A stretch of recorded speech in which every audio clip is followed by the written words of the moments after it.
Assalamualaikum warahmatullahi wabarakatuh. Perkenalkan, di sini kami dari kelompok 2, kelas SIA, akan mendemokan proyek besar kami yang berupa sistem informasi bantuan sosial dan kependudukan.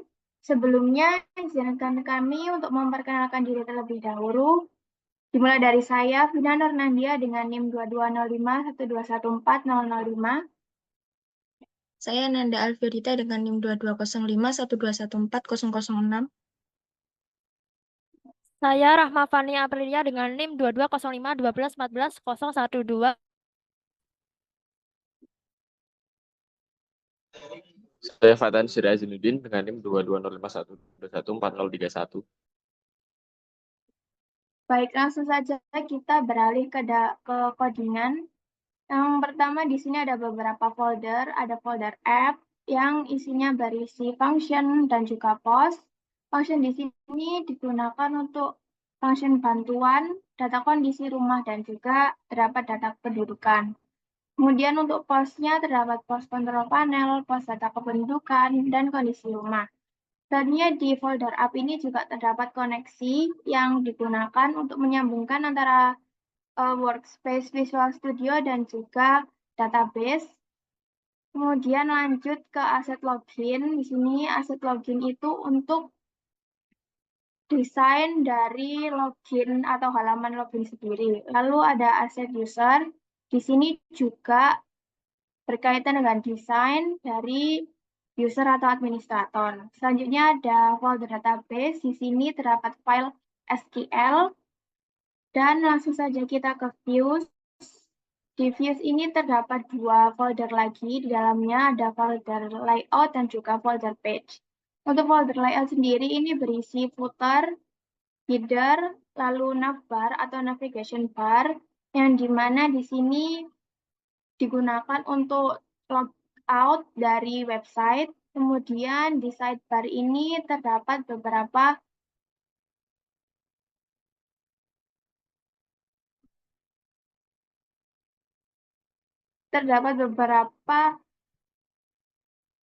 button untuk nyambung ke halaman-halaman lainnya. Kemudian di sini terdapat page. Nah, di dalam page ini terdapat beberapa file dari fitur-fitur atau menu-menu yang ada di dalam website. Nah, di sini terdapat control panel. Di file control panel sendiri ini terdapat fitur atau menu data donasi dan juga ada data transaksional. Kemudian untuk dashboard, nah di sini terdapat codingan dari dashboard atau halaman utama dari website kami. Kemudian ada data kependudukan. Di sini digunakan untuk menampilkan data-data kependudukan yang berasal dari database. Kemudian untuk data klasifikasi bantuannya juga sama, menampilkan data dari database. Kemudian untuk data klasifikasi kependudukan, data kondisi rumah, dan juga data kependudukan ini juga sama seperti yang sebelumnya, yaitu menampilkan data-data yang terdapat di dalam database. Kemudian untuk file edit data kependudukan ini digunakan untuk mengedit data-data yang ada di dalam database melalui website atau interface. Edit data kondisi ini juga sama dengan data kependudukan, namun untuk edit data kondisi ini digunakan untuk fitur kondisi rumah. Kemudian ada input data kependudukan dan juga input data kondisi yang digunakan untuk menginputkan data atau memasukkan data ke dalam database. Kemudian kita lanjut ke database. Kemudian lanjut ke dalam database dari phpMyAdmin. Di sini untuk database kita terdapat total 11 tabel yang dimulai dari data donasi, lalu data pengeluaran, lalu terdapat tabel kontrol, tabel dusun, tabel kependudukan, tabel konsumsi, tabel pekerjaan, tabel pendidikan, tabel rumah, tabel tabungan, dan juga tabel user. Untuk selanjutnya bisa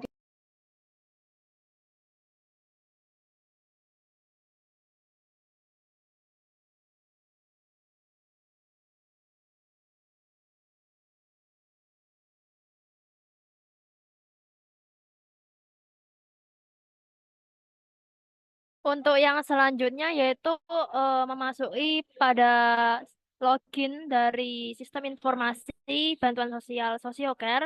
Di sini eh, admin menginputkan username dan password. Misalnya saya akan menginputkan username admin dan passwordnya. Lalu klik login. Nah, ketika berhasil akan menampilkan dashboard. Nah, pada halaman dashboard ini terdapat informasi jumlah penduduk di setiap wilayah Surabaya. Misalnya di Wonokromo ada 15, di Ketintang ada 1, di Wiyung ada 1, di Ngagel ada 6, di Rungkut ada 9, serta menampilkan jumlah eh, populasi pria dan wanita serta total penduduknya.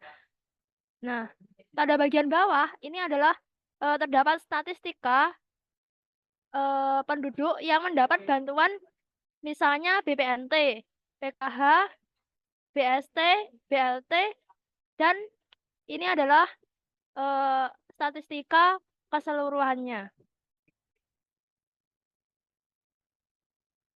Untuk yang selanjutnya akan dijelaskan oleh teman saya.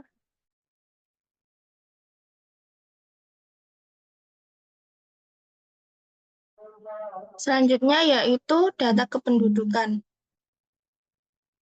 Dari data kependudukan ini akan menampilkan suatu informasi tentang penduduk, yaitu nomor KK, NIK, nama, jenis kelamin, hubungan keluarga, kemudian tempat tanggal lahir, pekerjaan utama, dan juga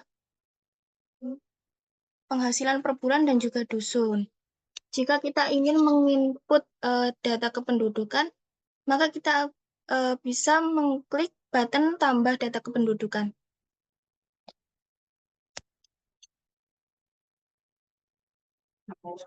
Maka akan ditampilkan suatu form yang kita bisa mengisi form tersebut terkait dengan data individu, yaitu nomor KK, NIK, nama, dan juga lainnya. Lalu data konsumsi, dan juga data tabungan. Kemudian kita bisa menginputkan nomor KK, terserah. Lalu NIK,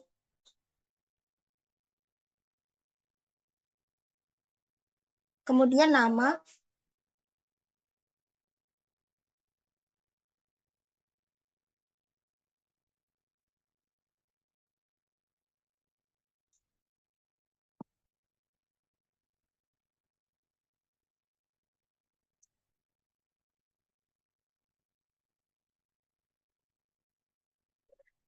lalu kita bisa memilih jenis kelamin, yaitu perempuan. Kemudian tempat tanggal lahir,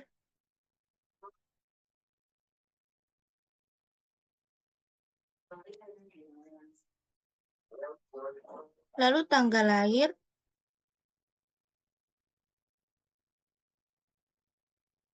kemudian agama,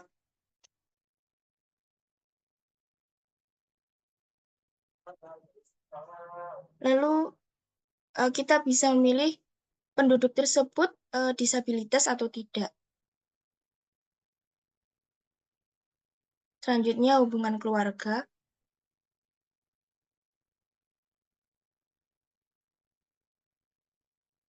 Kemudian kita bisa memilih penduduk tersebut merupakan ibu hamil atau tidak. Lalu kita menginputkan nama ayah,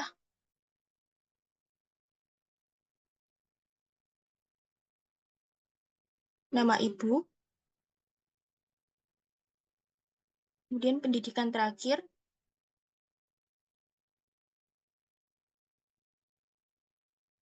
pekerjaan utama,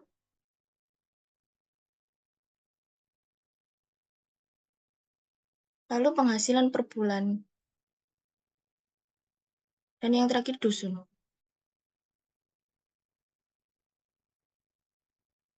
Setelah form terisi, maka kita bisa mengklik simpan data. Maka akan ditampilkan notifikasi bahwa data tersebut berhasil disimpan.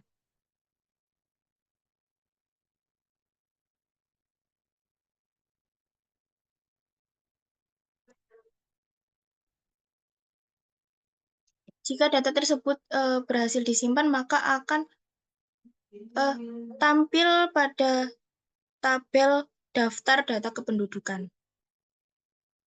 Next, data kondisi rumah.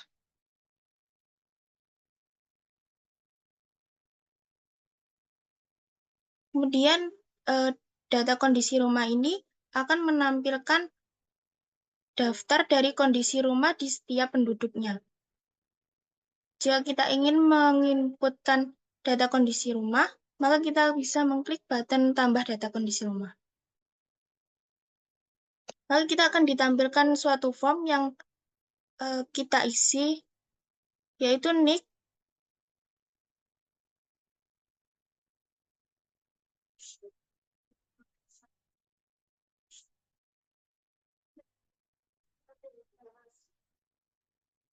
Maka sudah secara otomatis akan ditampilkan dalam form tersebut.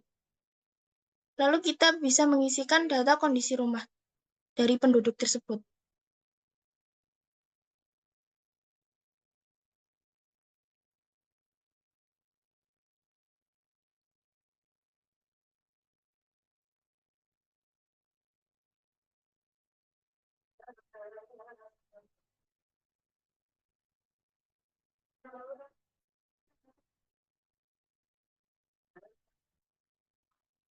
Setelah itu klik simpan.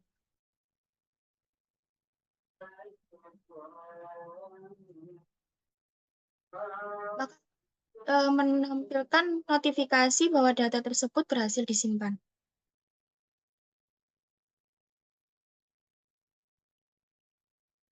Selanjutnya yaitu klasifikasi penduduk.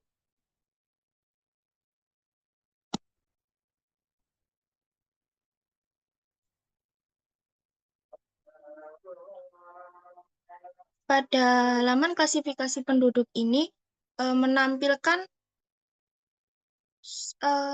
pengelompokan penduduk berdasarkan kriteria umur yang dimulai dari 0 hingga 61 tahun ke atas. Kemudian pendidikan terakhir yang dimulai dari tidak sekolah hingga sarjana. Dan yang terakhir ada pekerjaan utama dimulai dari petani hingga TKI dan lainnya. Selanjutnya akan dijelaskan oleh teman saya.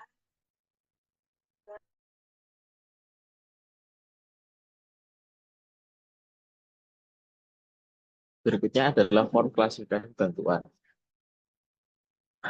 Pada form ini terdapat klasifikasi bantuan berupa BPNT, PKH, BST, dan BLT dana desa. Jadi di sini bisa menampilkan masing-masing dari penerima bantuan. Seperti contohnya pada bantuan BPNT terdapat nama-nama yang menerima bantuan tersebut.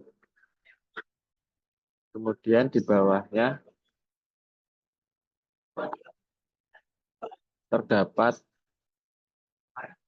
nama yang ada atau nama yang sesuai yang menerima bantuan pada database, yaitu seperti di sini contohnya terdapat dua nama, yaitu Hadi Satria dan Agus Suryanto, yang dapat dilihat nomor KK-nya, nomor KTP, kepala keluarga, jenis bantuan yang diterima, tanggal lahir, jenis kelamin, dusun, serta aksi yang dapat dilakukan untuk data tersebut.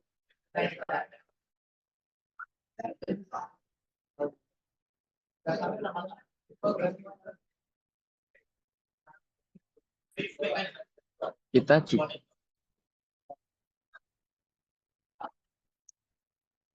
pada form PKH juga menampilkan hal yang hampir sama dengan BPNT.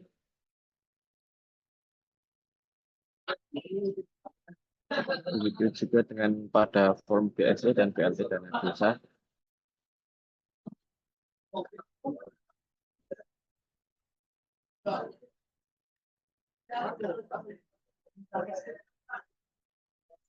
Berikutnya adalah form data donasi.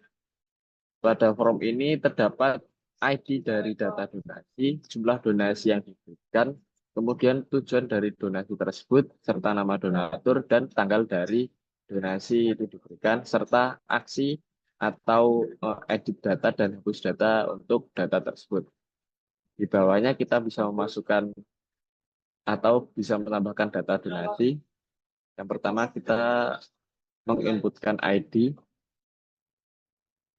Di sini ID harus berbeda dengan ID sebelumnya. Kemudian jumlah donasi.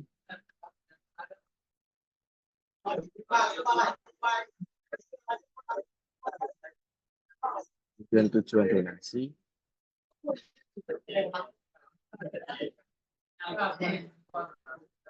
Dan yang terakhir, dan berikutnya adalah donatur atau yang memberikan donasi tersebut.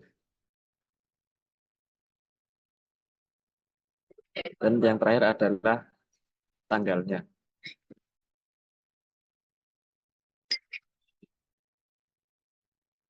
Kemudian kita bisa submit. Maka data akan ditambahkan ke daftar data donasi. Kemudian di bawahnya lagi terdapat data transaksional. Berikutnya data yang tadi dimasukkan setelah disubmit maka akan masuk ke dalam daftar data pengeluaran.